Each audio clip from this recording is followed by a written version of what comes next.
US Vice President J.D. Vance is facing a political storm after saying he hopes his Hindu wife, Usha Vance, will one day convert to Christianity. Vance's remarks have ignited a fierce debate on faith, identity and intolerance.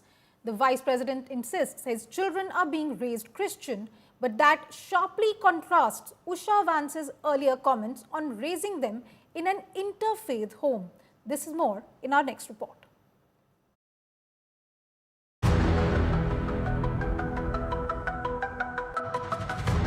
J.D. Vance is under fire. The US Vice President has now claimed he hopes his Hindu wife Usha Vance will convert, sparking a fierce debate. Speaking at a Turning Point USA event, Vance was asked about his wife's Hindu faith, and here's what he said. Now, most Sundays, Usha will come with me to church. As I've told her and I've said publicly, and I'll say now in front of 10,000 of my closest friends, do I hope eventually that she is somehow moved by the same thing that I was moved in by church? Yeah, I honestly do wish that, because I believe in the Christian gospel, and I hope eventually my wife comes to see it the same way.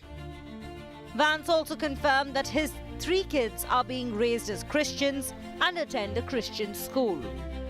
But that's a sharp contrast to what his wife Usha has said previously, maintaining that they were raising their children in an interfaith household.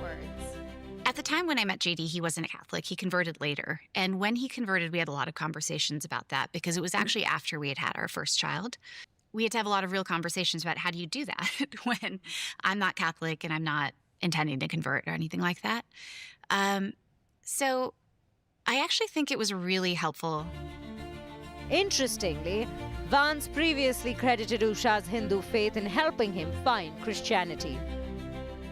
The US Vice President, when in India, had also visited the Akshardham temple along with his kids. Vance's comments has sparked a storm, with many now tagging him as a Hindu phobe. Bureau Report, India Today.